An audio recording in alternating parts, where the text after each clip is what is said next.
বিংশ সাধু ককা শুনাই আজি এটা কথাবাহী বুঢ়াৰ সাধু কওঁ শুন। কথাবাহী বুঢ়া এহাল বুঢ়া বুঢ়ী আছিল। সিহঁতৰ মাথোন একোটি ল'ৰা।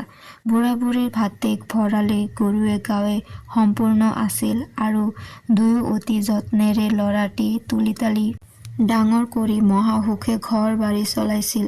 সিহঁতৰ গাঁৱৰ কোনো মানুহৰে দ্বন্দ্ব হাই খিয়াল হিংসা নাছিল, বৰং সকলোৱে সিহঁতক ভৰসা আৰু মান সৎকাৰ কৰিছিল আৰু পাৰ্যমানে যাৰে তাৰে সিহঁতে উপকাৰহে কৰিছিল।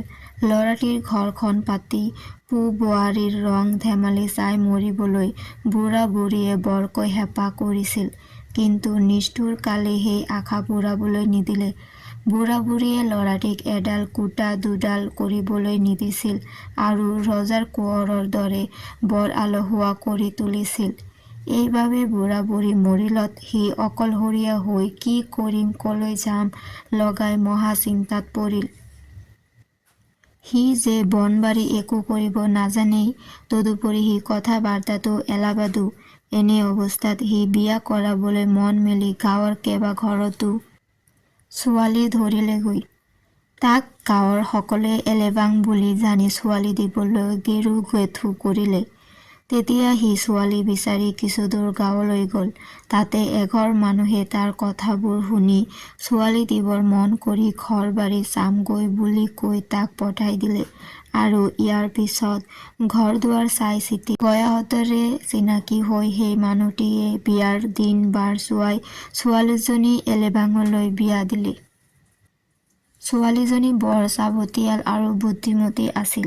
তাই ঘৰ গৰকীয়েই জানিব পাৰিলে যে গিৰিয়েক অকামিলা মানুহ, নচেত মাটি বাৰী গৰু গাই দ্ৰব্যবস্তু যিবোৰ বুঢ়া বুঢ়ীয়ে থৈ গৈছে তাৰে এঘৰ মানুহ ভালকৈ প্ৰৱৰ্তিব পাৰে। ইয়াকে চাই তাই এদিন গিৰিয়েকক ক'লে, বোলে সিহঁতৰ গাঁৱত কথাবাহী নামে বুঢ়া এটি আছে। সেই বুঢ়াৰ ওচৰলৈ গ'লে গিৰিয়েকে অনেক কথা শিকিব পাৰিব।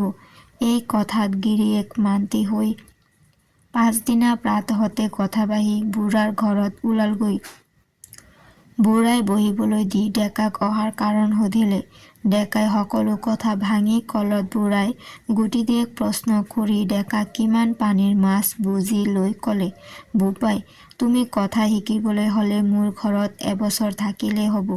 ডেকাই ক'লে, ঘৰত সুধি কাইলৈ কমহি। পাছদিনা লাগতিয়াল দ্ৰব্যবস্তু লৈ সি কথাবাহীৰ ঘৰত সোমালহি। বুঢ়াই ডেকাৰ হতুৱাই এবছৰ খচি কাম কৰাই আহু শালি মাহ সৰিয়হ শাক পাচলি আলু বেঙেনা চঁচা কটা খৰাহী পাচি কুলা চালনী পাটি ঢাৰি জাকৈ জুলুকি আদি সকলো বিধৰ হাতৰ বিদ্যা শিকালে। ডেকাই খেতিয়কৰ সকলো বিদ্যাত পৰিণত হৈ বছৰ উকলিলতে কথাবাহী বুঢ়াক অতি নম্ৰভাৱে জনালে, আপদেও বছৰ পূৰ হ'ল, আপুনি কি কথা শিকাব খুজিছিল শিকাই মোক বিদায় দিব লাগে। বুঢ়াই ক'লে, দুয়ো গা পা ধুই খাই বৈ আহিলেহে হ'ব। খাই উঠি দুয়ো চোতালত বহিলহি আৰু অলপ বেলি টলকা মাৰি থাকি বুঢ়াই ডেকাৰ ফালে চাই ক'লে, বোপা, বাৰীৰ ভিতৰত কেলেহুৱা মানুহ নচপাবা, ন-চহকীৰ ধাৰ নকৰিবা, লাগিলে পুৰণি চহকীৰেই ধাৰ কৰিবা, তিৰোতাক বিশ্বাসী কথা নকবা, ৰজাৰ আগত মিছা কথা নকবা, এতিয়া তুমি তোমাৰ ঘৰলৈ যাব পাৰা। এই বুলি বুঢ়াই তাক আশীৰ্বাদ কৰি বিদায় দিলে। ডেকাই ঘৰ মুৱা হৈ বাটে বাটে ভাবি আহিছে যে এবছৰ পা পইচা নোহোৱাকৈ তেজক পানী কৰি খাটি বাৰে ভচহু এইকিটা কথা পালোঁ। বাৰু এইকিটা কথাৰ প্ৰমাণকে চোৱা যাওক। তাৰ আপোন বায়েক এজনী বাৰী হৈ ল'ৰা ছোৱালী এহালেৰে লৈ থৈ থৈ হৈ ফুৰিছিল। সিহঁতৰ দুৰৱস্থা দেখি মৰম কৰি সি নিজৰ বাৰীলৈ তুলি আনি বাৰীৰ আগতে ঘৰ সাজি দি যতনকৈ প্ৰতিপাল কৰিবলৈ ধৰিলে। তাৰ গাঁৱৰ এঘৰ ন-চহকী হৈ উঠি মানুহক মানুহ যেন জ্ঞান নকৰিছিল। সি এদিন গাখীৰ দুচুঙামান লৈ ন-চহকীক দেখা কৰি ক'লে, ডাঙৰীয়া, আজি এবছৰ মই লোকৰ ঘৰত পা পইচা নোলোৱাকৈ খাটি দি আহিলোঁ। ৰজাঘৰৰ খাজনা দিব লগা হ'ল। এতেকে অনুগ্ৰহ কৰি 10 টকামান ৰূপ ধাৰলৈ দিলে বৰ উপকাৰ হয়। নচহকীয়ে লাহেকৈ মাত লগালে, হেৰ, কাইলৈ আহিবি। পাছদিনাও সি সেইদৰে পাণ তামোলৰ টোপোলা এটা লৈ গ'ল। সেইদিনাও নচহকীয়ে তাক উভতাই পঠিয়ালে। এইদৰে হাত ভেটি লৈ 10 বাৰ দিন অহা যোৱা কৰি শেষত সি লেখা এখন দি অতি কষ্টে 10 টকা ৰূপ আনি তাৰ ঘৰৰ পাৰি খুটা বিন্ধাত সুমাই থলে। বাস্তৱতে তাৰ টকাৰ দৰকাৰ নাছিল, মাথোন কথাবাহী বুঢ়াৰ কথাৰ প্ৰমাণ চাবলৈহে সি তেনে কৰিছিল।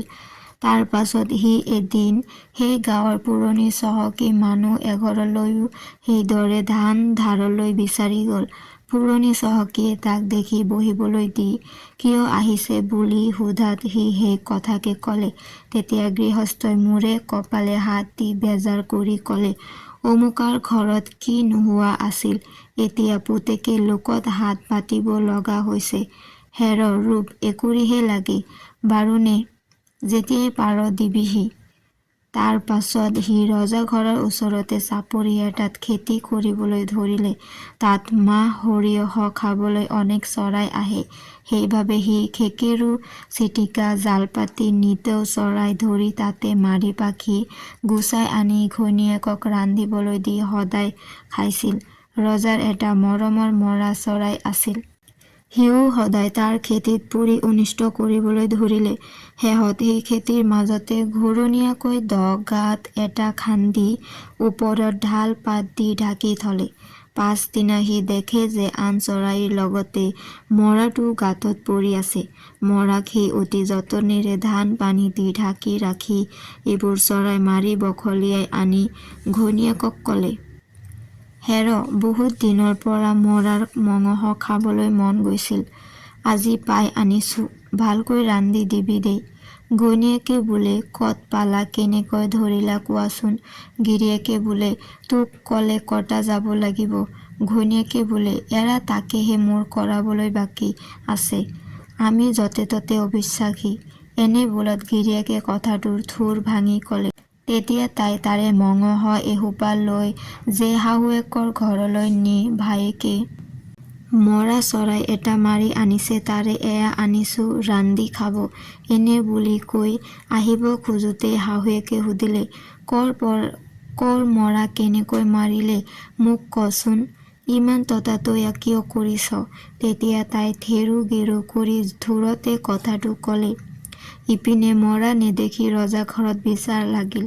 ইটোৱে সিটোৱে কোৱা মেলা কৰিবলৈ ধৰিলে যে অমুকাৰ খেতিত দিনৌ মৰাটো চৰেগৈ, অৱশ্য সিহে কিবা কৰিব পায়।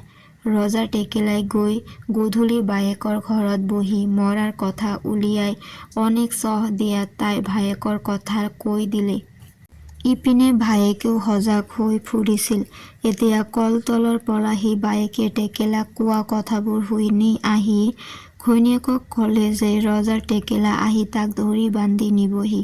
এতেকে সি ৰূপ 5 টকা হাতত লৈ ঢাৰিৰ মেৰত সোমাই থাকিল। সি ঘৰত নাই বুলি ঘৈণীয়েকে টেকেলাক ক'বলৈ ক'লে। টেকেলা আহি ঘৈণীয়েকক মাতি গিৰীয়েকৰ কথা সুধিলে। তাই বোলে, তেওঁ মোৰ পেহাহে হয়। টেকেলাই বোলে, বাৰু পেহাৰ আৰু পেহীয়েৰ কলৈ গ'ল ক, তাই ক'ব নোৱাৰো বোলাত টেকেলাই তাইকে ধৰ বুলি বান্ধিবলৈ ক'লে। তেতিয়া তাই ভয়ত ঠক ঠক কৰে কঁপি ক'লে, হেৰা পেহা, ঢাৰিৰ মেৰৰ পৰা ওলোৱা। এনে বোলাত টেকেলাই গোৰ মাৰি দিয়াত ঢাৰিৰ মেৰৰ পৰা গিৰীয়েক ওলাই পৰিল। টেকেলাই ধৰি বান্ধোতে গিৰীয়েকে টেকেলাক ৰূপ 5 টকা দি ক'লে, ককাই, মোক যেন অনুগ্ৰহ কৰি নচহকী আৰু পুৰণি চহকী ঘৰৰ দুৱাৰমুখেদি ৰজাৰ ঘৰলৈ নিবা। টেকেলাই একো টান কথা নহয় বুলি পোনতে তাক নচহকীৰ ঘৰলৈ নিলে। তাতে নচহকীয়ে টেকেলাক ক'লে, ই মহাচোৰ, ইয়াৰ তাপত মানুহে হাঁহ পাৰ ছাগলী ৰাখিব নোৱাৰে। ই হাঁহ পাৰ ছাগলী খোৱাৰ জম। ই মোৰ ল'ৰাটোক ফুচুলাই সিদিনা ৰূপ 10 টকা ধাৰলৈ নিলে, চোৰৰ পৰা আৰু পোৱা যাবনে। ইত্যাদি ৰূপে বলকি খং কৰি নচহকীৰ ৰজা ঘৰলৈ যাবলৈ ওলাল। তাৰ পাছত তাক পুৰণি চহকীৰ ঘৰলৈ নিলত গৃহস্থই মূৰে কপালে হাত দি টেকেলাক ক'লে, বোপাই, ই ল'ৰা কদাপি চোৰ নহয়। মই ইহঁতৰ ঘৰক ভালকৈ জানো। তোমাৰ কিবা ভ্ৰম হৈছে। টকাদিয়েক লৈ এৰি দিয়া। এনে বুলি কৈ পুৰণি চহকীও টেকেলাৰ লগত ৰজা ঘৰলৈ ওলাল। ৰজাৰ আগলৈ নিলত নচহকীয়ে যিমান পাৰে সিমান তাৰ বদনাম ৰটিবলৈ ধৰিলে। কিন্তু পুৰণি চহকীয়ে ৰজাক বৰাই বুজাই ক'লে, মহাৰাজ, ই ল'ৰা চোৰ-চেচুৰ নহয়। স্বৰ্গদেৱৰ এটা মৰা হেৰাইছে। বন্দীয়ে তেনে মৰা 2-3টা অনাই দিম। সি অপৰাধী হ'লেও স্বৰ্গদেৱে লঘু দণ্ড দিব লাগে আৰু দণ্ড বিহাৰ আগেয়ে তাক এবাৰ সোধা যুগুত। ৰজাই তাক সোধাত সি ক'লে, মহাৰাজ, নচহকীয়ে কোৱা মতে মই চোৰ, মোৰ একো ক'বলগীয়া নাই। তেতিয়া ৰজাই তাক শূলত দিবলৈ হুকুম দিলে। তাক নিবলৈ ধৰোঁতে সি ক'লে, কিনো কালৰ বেহা, তিৰোতাই বুলিলে পেহা, তিৰিক নিদিবা হিত, গাঁতৰ ভিতৰতে ধৰে মৰা চালি, স্বৰ্গদেৱৰ চঞ্চল চিত। পুৰণি চহকীয়ে বোলে, মহাৰাজ, সি কিবা এটা কৈছে, আনি সোধক। ৰজাই তাক মতাই আনি সোধাত সি সেই কেইফাকি কথাকে আকৌ মাতিলে। তেতিয়া ৰজাই তাক কথাটো ক'বলৈ কোৱাত সি কথাবাহী বুঢ়াৰ পৰা যিকেইটা কথা শিকিছিল সেইকেইটা সম্পূৰ্ণ সঁচা নে মিছা তাৰ প্ৰমাণ চাই তাৰ ফলিওৱা কথাটো ক'লে। সি ক'লে, মহাৰাজ, মই মৰা খোৱা নাই। মানুহ পঠালে খেতিৰ মাজত গাঁতত মৰাই চালি ধৰি থকা পাব। কথাটো শুনি ৰজাই তাৰ খেতিলৈ মানুহ পঠিয়াই দিলত ৰজাৰ মানুহে সেইমতে মৰা পাই লৈ আহিল। সি আকৌ ক'লে, নচহকীৰ 10 টকাৰ ৰূপ মই খৰচ কৰা নাই, পাৰি খুটাৰ ফুপতে থৈ দিছোঁ। স্বৰ্গদেৱে অনাই তেওঁক দিয়াব পাৰে। পুৰণি চহকীৰ ৰূপ কৰি টকা নিও অইন এটা পাৰি খুটাৰ ফুপত থোৱা হৈছে।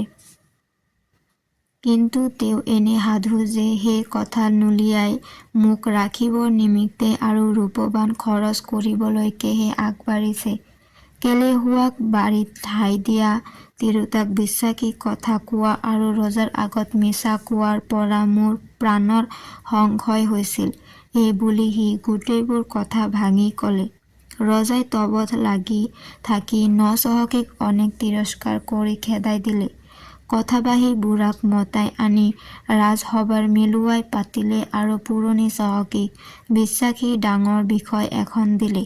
আগৰ এলেবাঙক ৰজা ঘৰৰ বিশ্বাসী ভিতৰুৱাল বিষয়া পাতিলে।